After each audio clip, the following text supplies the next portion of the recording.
बच्चों, आज हम लोग 11th क्लास की फिजिक्स में तरलों के यांत्रिक गुण का लेक्चर नंबर 12 पढ़ने जा रहे हैं और आज हम लोग पढ़ेंगे बर्नौली की प्रमेय। इसको समझने के से पहले आप लेक्चर नंबर 11 जिसमें बहते हुए द्रव की ऊर्जा ज्ञात की गई थी, उसमें एकांक आयतन की दाब ऊर्जा, एकांक आयतन की गतिज ऊर्जा, एकांक आयतन की स्थितिज ऊर्जा को कैलकुलेट किया गया था। तो जो बर्नौली की जो थ्योरम है वो एकांक आयतन की कुल ऊर्जा का योगफल प्रदर्शित करती है कि उसका मान क्या होता है या कितना होता है। तो ये जो बर्नौली की थ्योरम है, ये इसके लिए दो बातें विशेष तौर से ध्यान रखनी है कि द्रव कैसा होना चाहिए। आदर्श द्रव होना चाहिए, यानी शून्य संपीडितता और शून्य श्यानता का द्रव होना चाहिए।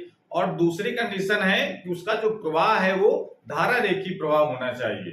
तो स्टेटमेंट हम इस प्रकार से लिखेंगे कि जब कोई आदर्श द्रव किसी धारा रेखीय प्रवाह में प्रवाहित होता है या बहता है तो उसके एकांक आयतन, द्रव की एकांक आयतन की कुल ऊर्जा का मतलब कितने ऊर्जा होती है? 3। तो कुल ऊर्जा अर्थात दाब ऊर्जा, गतिज ऊर्जा, स्थितिज ऊर्जा का योगफल एक नियतांक होता है या योगफल नियत होता है। तो ये स्टेटमेंट लिख सकते हैं। मतलब जो दाब ऊर्जा क्या लिखी गई थी?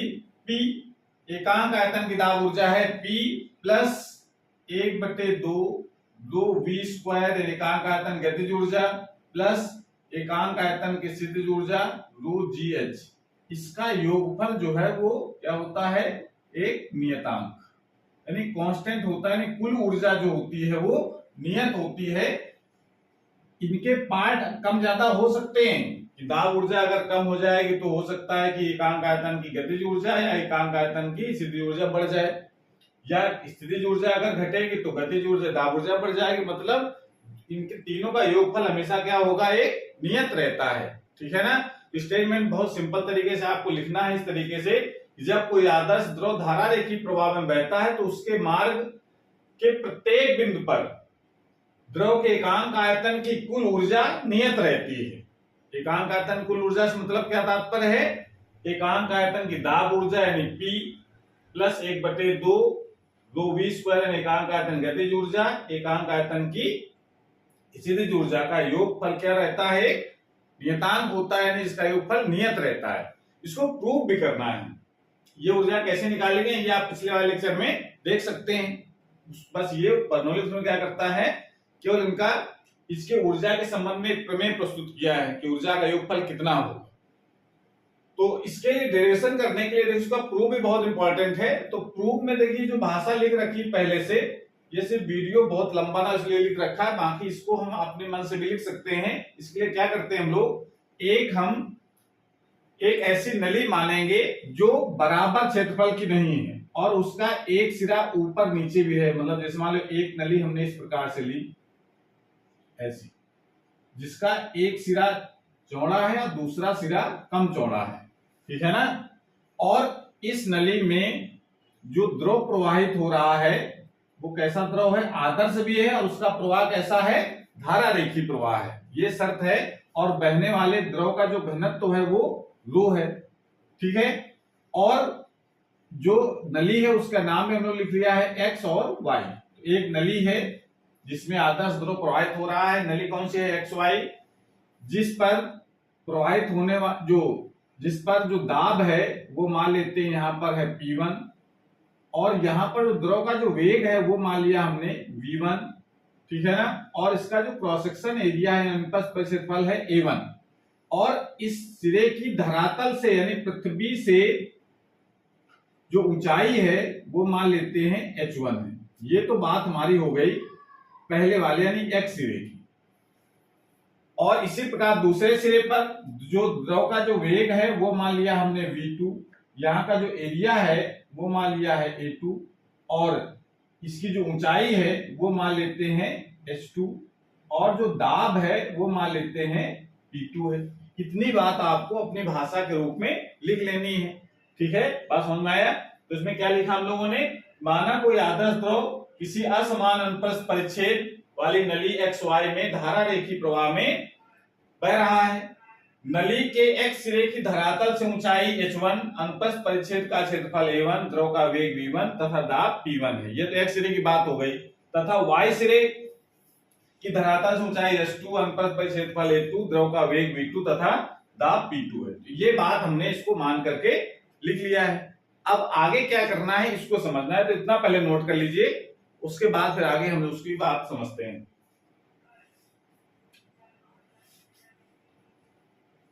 इसके आगे क्या करना है जरा लिखो, लिखना है अगर हमको इस द्रव को प्रवाहित करना है तो इसका मतलब एक सिरे पर हमको क्या लगाना पड़ेगा, दाब, और दाब कितना हमने लगाया है, P1। तो एक सिरे पर 1 सेकंड में द्रव को प्रवाहित करने में द्रव पर किया गया कार्य कितना होगा, पहले ये कैलकुलेट करें, ठीक है ना। और ये जानते हैं, पहले में अवरोधक सिद्धांत में हम लोग पढ़ चुके हैं कि 1 सेकंड में द्रव द्वारा जो चली गई दूरी होती है वो किसके बराबर होती है, V1 के बराबर, ठीक है ना। 1 सेकंड चली गई दूरी किसके बराबर होगी, V1 के बराबर। मान लेते जो प्रेशर लगाया है वो 1 सेकंड में, द्रव जो यहां था वो 1 सेकंड में V1 दूरी चल गया, ठीक है ना। तो आयतन कितना कवर किया उसने, A1 V1, ठीक है ना। तो ये चीज आपको, यानी जो A1 V1 आया है वो क्या बताता है, 1 सेकंड में प्रवेश करने वाले द्रव का आयतन कितना होगा, ये बात बताता है, ठीक है ना। इतनी बात आपको ध्यान रखना है। आगे जरा समझो, तो हम क्या लिखेंगे इसमें, 1 सेकंड में 1 सेकंड में x सिरे पर प्रवेश करने वाले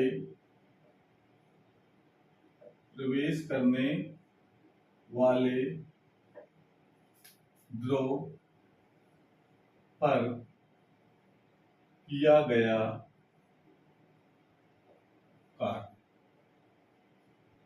कार्य मान लेते हैं W1। कितना कार्य होगा, कार्य बराबर क्या होता है, बल गुणते दूरी, यानी फार्मूला आप लगाएंगे तो क्या लिखा जाएगा, बल गुणते दूरी, ये तो होता है ना, बल गुणते दूरी। तो 1 सेकंड में 1 सिरे पर प्रवेश करने द्रव पर किया गया कार्य, तो किया गया कार्य कितना हो जाएगा, W बराबर आएगा, बल कितना होगा, बल कितना लगेगा, जब क्षेत्रफल है A1, दाब है P1, तो बल कितना हो जाएगा, P1 इंटू A1, और दूरी कितना चलेगा, 1 सेकंड चली गई दूरी कितनी होगी, V1। वेग V1 है लेकिन 1 सेकंड चली गई दूरी भी V1 के बराबर होगी। चाल बराबर दूरी बटे समय सूत्र लगाएंगे, वहां से दूरी निकलेगी, समय 1 सेकंड, दूरी किस बराबर हो जाएगी, वेग के बराबर। तो इतना कार्य किया जाएगा, ठीक है। तो 1 सेकंड में 1 सिरे पर प्रवेश करने वाले द्रव पर किया गया कार्य।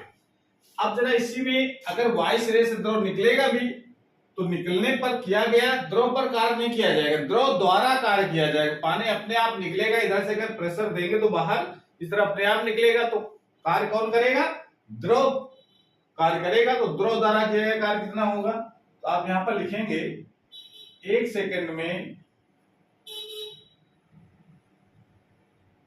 1 सेकंड में y सिरे से निकलने वाले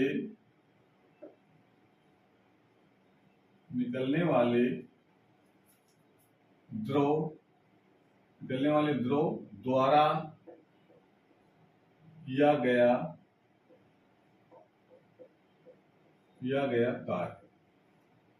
कार्य कितना हो जाएगा, इसको मान लेते हैं W2।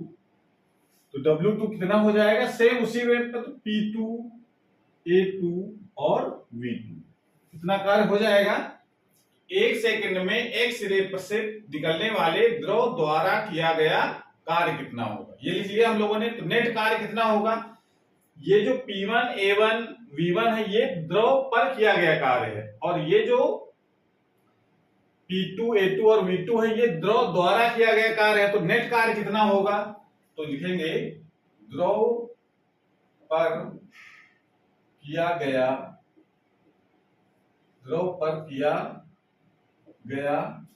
नेट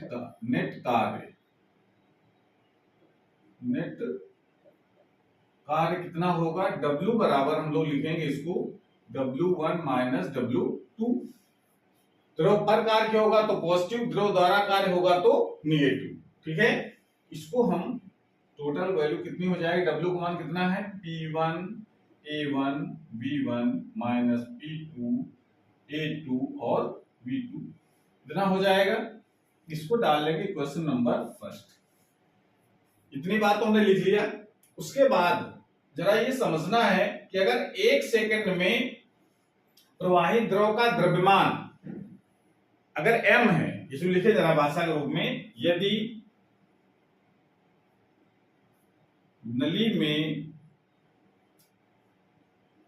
1 सेकंड, नली में 1 सेकंड में प्रवाहित द्रव का द्रव्यमान m है तथा द्रव का घनत्व रो है, तो ये जरा कंडीशन देखो। 1 सेकंड में प्रवाहित द्रव का द्रव्यमान m तथा घनत्व का रो है, तो अविरतता का सिद्धांत जरा लगाओ यहां पर। अविरतता के सिद्धांत से क्या कहता है, होता है सिद्धांत A1V1 बराबर A2 और V2, यह होता सिद्धांत होता है। A1V1 से मतलब क्या है, A1 क्षेत्रफल है, V1 1 सेकंड चली गई दूरी है, तो दूरी और क्षेत्रफल गुणा करते हैं तो क्या निकल आता है, आयतन। यानी 1 सेकंड में द्रव का जो आयतन होगा, प्रवाहित होने वाले द्रव का आयतन कितना हो जाएगा, A1V1, और जितना 1 सेकंड में द्रव का आयतन प्रवेश करेगा उतना ही द्रव बाहर निकलेगा भी। यह वृत्त सिद्धांत कहता है। इसका मतलब ये A1V1 और A2V2 क्या है, ये 1 सेकंड में प्रवेश करने वाले द्रव का आयतन है और 1 सेकंड द्रव का निकलने वाले द्रव का आयतन है। तो आयतन, ये दोनों आयतन है, और दोनों आयतन कैसे होते हैं, वृत्त सिद्धांत से दोनों बराबर होते हैं। तो आयतन बराबर सूत्र क्या होता है, आयतन बराबर होता है द्रव्यमान बटे घनत्व।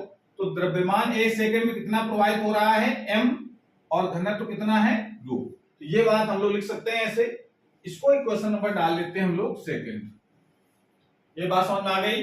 यदि नली में 1 सेकंड में प्रवाहित द्रव का द्रव्यमान अगर m है, तो 1 सेकंड में प्रवाहित होने वाले द्रव का आयतन A1V1 होगा और A2V2 भी होगा। तो इसका मतलब है कि जब आयतन हमको पता है तो आयतन बराबर सूत्र होता है द्रव्यमान बटे घनत्व। ये जरा वैल्यू हम दो की हम 1 नंबर से इसका संबंध जोड़ेंगे तो क्या लिखा जाएगा, समीकरण 1 व 2 से क्या लिख सकते हैं हम लोग, A1V1 की जगह भी m/रो, A2V2 की जगह भी m/रो। तो m/रो यहां भी आएगा, m/रो यहां आएगा, तो वो कॉमन लेकर के क्या लिख सकते हैं, तो कुल कार्य कितना हो गया, W बराबर क्या लिख सकते हैं, P1 माइनस P2 और m/रो। ये बात समझ में आ गई कि नहीं।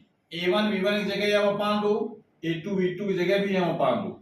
m/रो जब रखेंगे तो m/रो कॉमन हो जाएगा, तो उसको कॉमन निकाल करके P1 माइनस P2 कर लिया। इसको ही क्वेश्चन नंबर डाल लेंगे 3rd नंबर। यानी जो द्रव को प्रवाहित करने में जो कुल कार्य है वो इतना आ गया। अब जब कार्य करेंगे तो इस द्रव जो प्रवाहित हो रहा है उसकी स्थितिज ऊर्जा और गतिज ऊर्जा में भी परिवर्तन होगा, तो वो जरा कैलकुलेट करना है कितना परिवर्तन हो रहा है, और जितना कार्य किया जाएगा उतनी ही गतिज ऊर्जा या स्थितिज ऊर्जा में परिवर्तन होगा। तो उसको बाद में हम लोग जोड़ करके इसके इक्वल कर देंगे। तो पहले तो आप इतना नोट कर लीजिए, उसके बाद फिर हम लोग आगे जो करते हैं। तो ये बात आपको यहां पर नोट कर लें। W का मान कितना हम लोग निकाल लिया है, W बराबर आ गया है P1 माइनस P2 और ब्रैकेट के अंदर बाहर है m/रो। इस बात को हमें यूज करना है। समीकरण में कौन सा डाला है, इसको 3 नंबर। इस चीज को ध्यान रखते हुए आगे की कहानी शुरू करते हैं। तो अब आपको निकालना है कि गतिज ऊर्जा में कितनी वृद्धि होगी जब इतना कार्य किया गया। तो यहां लिखेंगे 1 सेकंड में x सिरे पर प्रवेश करने वाले द्रव की गतिज ऊर्जा गतिज ऊर्जा कितनी होगी, इसको मान लेते हैं K1। गतिज ऊर्जा होगी कितनी, सूत्र हमको पता है, 1 सेकंड में प्रवेश करने वाले द्रव गतिज ऊर्जा निकालना है। तो गतिज ऊर्जा क्या होता है, 1/2 mv1 स्क्वायर। x सिरे पर वेग कितना है v1, और 1 सेकंड में कितना द्रव प्रवाहित हो रहा है उसका द्रव्यमान कितना है m, वो हमने पहले से मान करके रखा है। तो इतनी गतिज ऊर्जा होगी x सिरे पर प्रवेश करने वाले। तो निकलने वाले कितनी हो जाएगी, जहां पर वेग हो गया v2, तो यहां लिखेंगे दूसरा, 1 सेकंड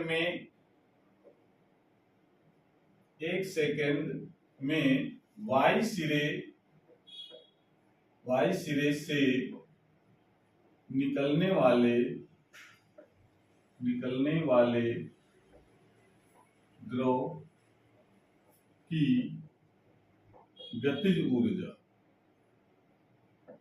गतिज ऊर्जा K2 बराबर 1/2 mv2 स्क्वायर, ये हो सकता है। अब अगर देखो, ये तो चित्र में दिख रहा है कि इसका जो एरिया है x सिरे का वो ज्यादा है, y सिरे का एरिया है कम। तो अवरक्त सिद्धांत कहता है जहां एरिया ज्यादा होता है वहां पर वेग कम होता है, यानी v1 का मान क्या होगा, कम होगा। बात समझ में आ रही है, मतलब इसके हिसाब से क्या है, v1 is less than v2 होगा कि नहीं। क्योंकि इसका कारण क्या है, क्योंकि a1 is greater than a2 है। तो इस कारण से ये कंडीशन आपको याद रखनी है, और साथ में ये भी ध्यान रखना है कि h1 is greater than h2 है। ऊंचाई भी x सिरे की ज्यादा है, क्षेत्रफल भी ज्यादा है, लेकिन वेग x सिरे का कम होगा। ये अवृत्तक सिद्धांत से हम लोग ये सिद्ध कर सकते हैं, ठीक है। तो इतनी बात समझ में आ गई, यानी v1 का मान क्या हो रहा है, v1 का मान कम है, v2 का मान ज्यादा है। इसका मतलब जो द्रव इसमें प्रवेश करता है x सिरे पर, उसकी गतिज ऊर्जा क्या होगी, कम होगी। जो y सिरे से जो द्रव निकलेगा उसकी गतिज ऊर्जा ज्यादा होगी। जब ज्यादा होगी इसका मतलब गतिज ऊर्जा में क्या हो रही है, वृद्धि। तो गतिज ऊर्जा में वृद्धि कितनी हुई, गतिज ऊर्जा में वृद्धि जरा निकालो कितनी हो रही है। गतिज ऊर्जा में वृद्धि के बराबर कितना हो जाएगा, गतिज ऊर्जा में वृद्धि कितनी हो रही है, इसको लिख सकते हैं हम लोग, चलो डेल्टा के लिख लेते हैं। डेल्टा की गतिज वृद्धि कैसे निकालेंगे, K2 माइनस K1 करना पड़ेगा, कितना बढ़ करके हो गई, कितनी पहले थी, उसका अंतर निकालेंगे तभी वृद्धि निकलेगी। कितना मान आ जाएगा डेल्टा K का, गतिज ऊर्जा वृद्धि कितनी आएगी, K2 का मान कितना है 1/2 mv2 square minus 1/2 mv1 square, ठीक है। इसको यहाँ पे क्वेश्चन में डाल सकते हैं आगे 4th नंबर। क्लियर हो गया। उसके बाद आगे आपको फिर करना है, ये तो बात हो गतिज ऊर्जा में वृद्धि। अब जरा स्थितिज ऊर्जा में क्या हो रहा है जरा ये देखते हैं। तो लिखा जाएगा 1 सेकंड में x सिरे पर प्रवेश करने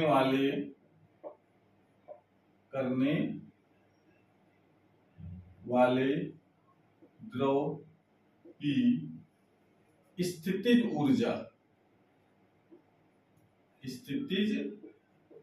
ऊर्जा, इसको क्या लिख देते हैं हम लोग, स्थितिज ऊर्जा को लिखा जा सकता है, चलो इसको स्थितिज ऊर्जा लिख देते हैं U1 से। U1 बराबर कितना हो जाएगा mgh1। x सिरे की ऊंचाई है h1, x सिरे पर प्रवेश करने वाले 1 सेकंड में जो द्रव्यमान है वो है m, और गुरुत्वाकर्षण एनर्जी तो mgh फार्मूला होता है, तो mgh1 हो जाएगा। इसी प्रकार से 1 सेकंड में y सिरे से निकलने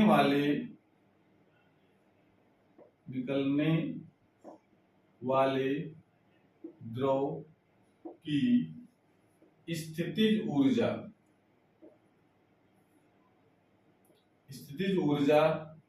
U2 का मान कितना हो जाएगा mgh2।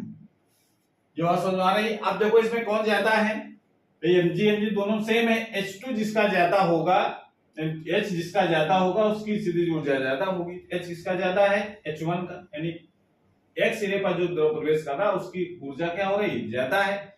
और जब y सिरे से निकलेगा तो उसकी ऊर्जा, स्थितिज ऊर्जा क्या हो, कम होगा, यानी किसमें क्या हो रही है, कमी। तो स्थितिज ऊर्जा में कमी कितनी हो गई, स्थितिज ऊर्जा में कमी, तो कमी कितनी आ रही है, इसको हम लिख सकते हैं डेल्टा यू से। कमी कैसे निकालेंगे, जितनी पहले थी यानी U1 माइनस U2, कम में ज्यादा वाले घटाना है, ज्यादा पहले थी बाद में कम हो गए तो कमी कितनी आएगी, डेल्टा यू रहा U1 माइनस U2, यानी डेल्टा यू का मान कितना हो जाएगा, U1 का मान mgH1 माइनस mgH2, U2 का मान हो गया इतना। अब जरा इसको डाल लेते हैं हम लोग क्वेश्चन नंबर 5। अब जरा देखो, जब हमने इतना कार्य किया है W बराबर P1 माइनस P2 m/ρ, तो इसमें इतनी ऊर्जा में वृद्धि हुई डेल्टा के, और डेल्टा यू स्थितिज ऊर्जा में कमी हुई, तो नेट ऊर्जा में वृद्धि कितनी हुई ये निकालें जरा। इतनी कमी, इतनी डेल्टा के में वृद्धि हुई, डेल्टा यू की कमी आ गई, तो नेट ऊर्जा कितनी हो गई, तो द्रव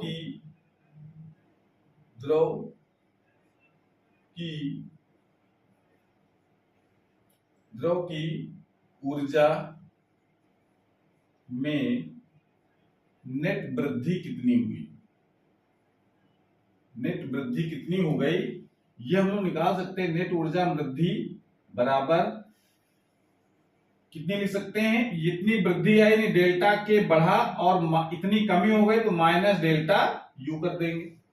बात समझ आएगी नहीं आई भाई, कोई कार्य हो रहा है इतना और उसमें इतनी ऊर्जा में बढ़ाया और इतनी ऊर्जा में कमी कर दी, तो नेट ऊर्जा वृद्धि कितनी हो गई, डेल्टा के माइनस डेल्टा यू, यानी इसको लिख सकते हैं हम लोग, ऊर्जा वृद्धि कितनी आ गई, डेल्टा के का मान कितना है 1/2 m v2 square minus 1/2 m v1 square, ये तो हो गया गतिज ऊर्जा वृद्धि, माइनस गतिज स्थितिज ऊर्जा में कितनी कमी आई mgH1 माइनस mgH2, इतनी आ गई इसमें वृद्धि।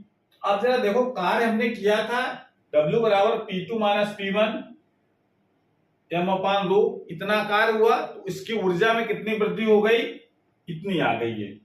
अब जरा इसका मतलब ऊर्जा संरक्षण सिद्धांत कहता है जितना कार्य किया जाएगा उसमें उतनी ही ज्यादा वृद्धि होगी, तो इसका मतलब है कि ये दोनों कैसे होने चाहिए, इक्वल। इतना नोट कर लो, उसके बाद फिर उस ऊर्जा संरक्षण सिद्धांत यूज करते हैं हम लोग।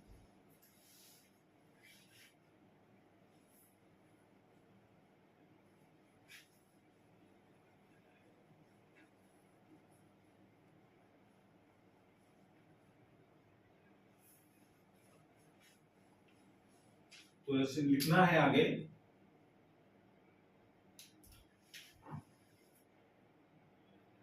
ऊर्जा संरक्षण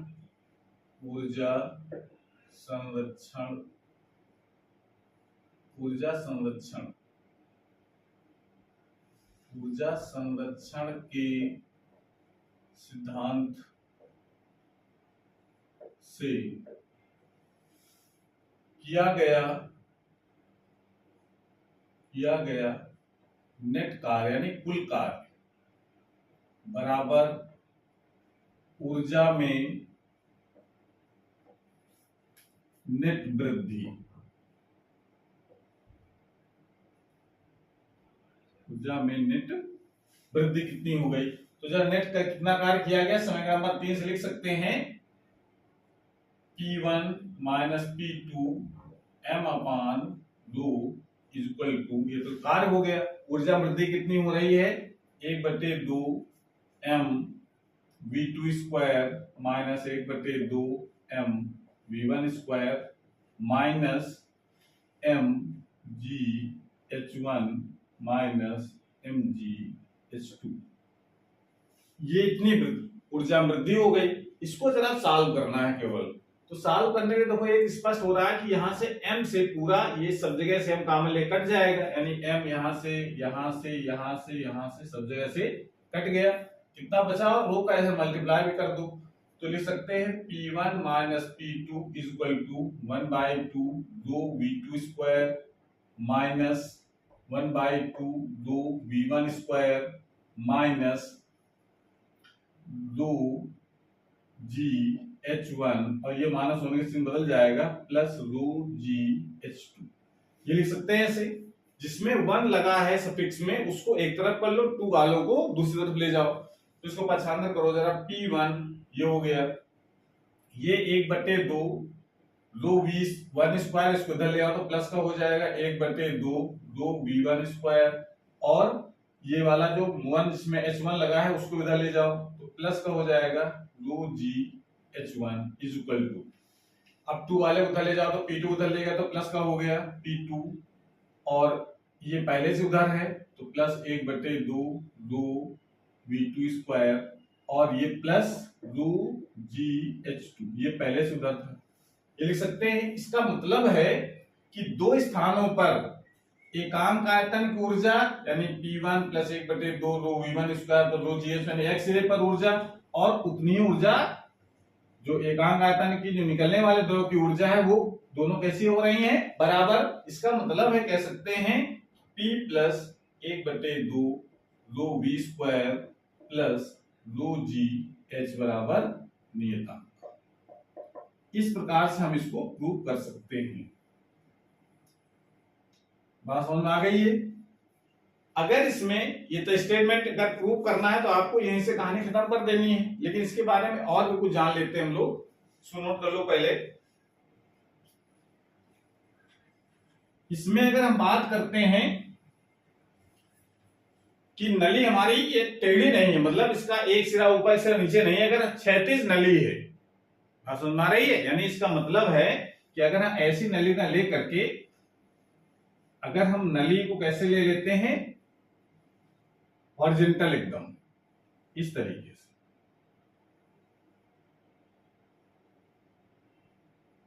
जिसकी धरातल से जो ऊंचाई है वो इसकी h भी है, इसकी भी h है और इसकी भी h,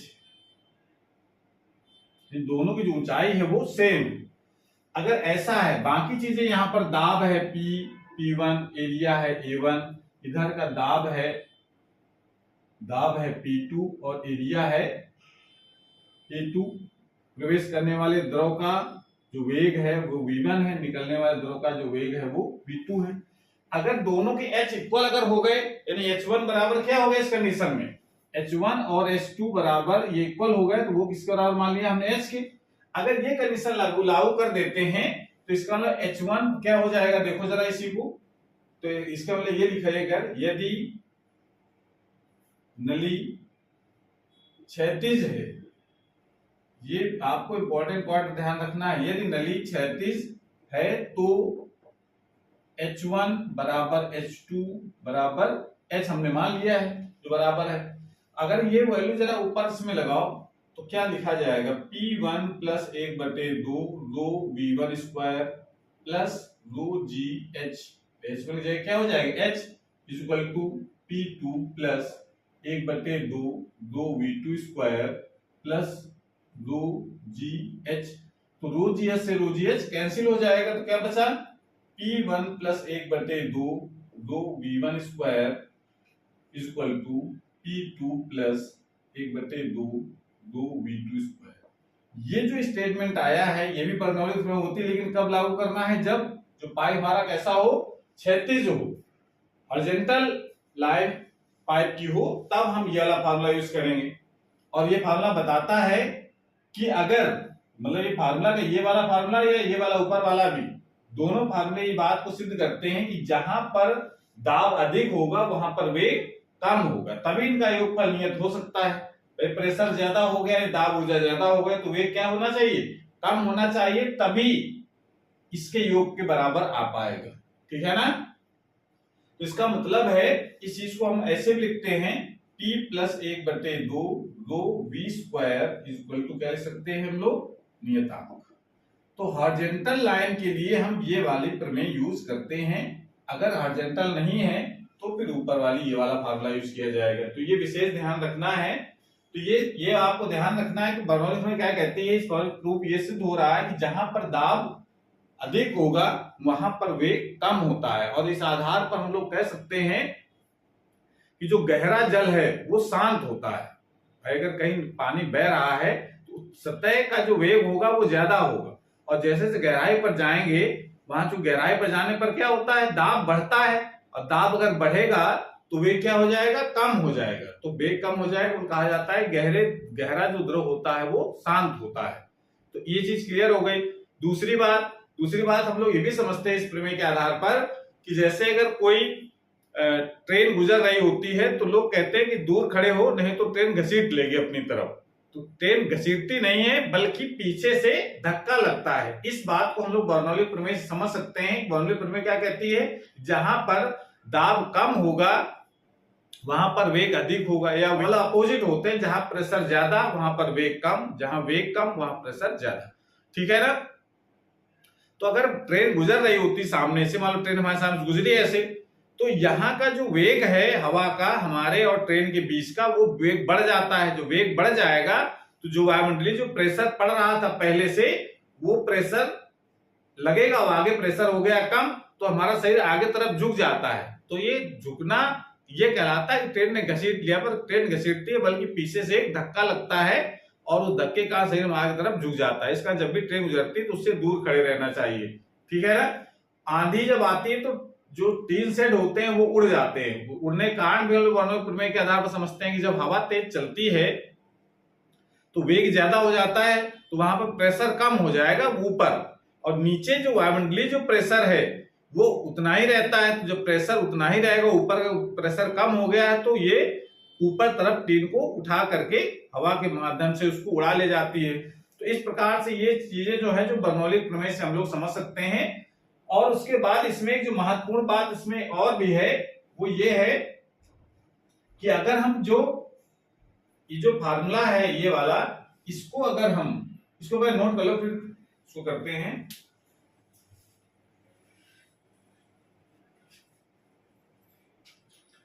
अगर बर्नौली के प्रमेय का लिखें हम लोग, P plus 1/2 v square plus 2gh equal to नियतांक। इस कांस्टेंट में ये जो कांस्टेंट जो टर्म आया है इनका योगफल जो नियतांक है, इसमें अगर हम 2g से भाग दे देगा, भाग देने पर तो भाग दे देंगे तो क्या बनेगा, P/2g plus 1 v square upon 2g। ये तो आएगा, रो से रो कट गया, v स्क्वायर अपॉन 2g बचेगा, प्लस h और बराबर नियतांक नीचे डिवाइड करोगे तो रो और g, किसी द्रव के लिए घनत्व उसका कांस्टेंट होता है, g तो कांस्टेंट होता ही है, तो कांस्टेंट में कांस्टेंट डिवाइड करोगे तो फिर एक नया कांस्टेंट मिल जाएगा, तो भी कांस्टेंट रहेगा। तो ये जो बर्नौली के प्रमेय का स्टेटमेंट एक दूसरा भी है, जहां P/ρg को दाब शीर्ष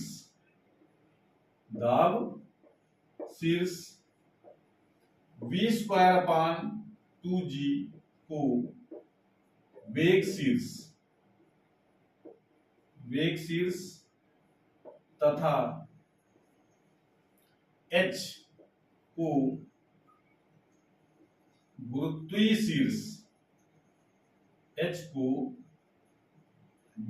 शीर्ष कहते हैं,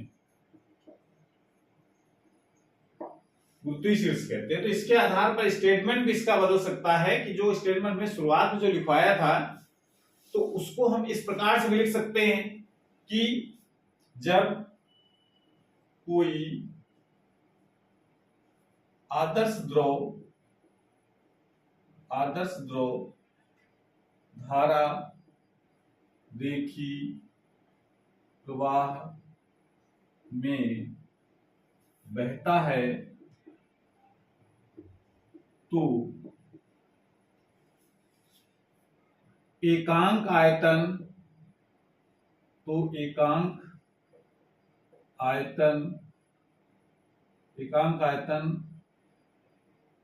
का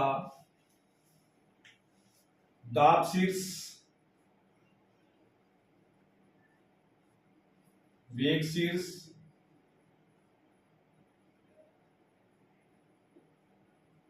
तथा गुरुत्वीय शीर्ष का योग नियत रहता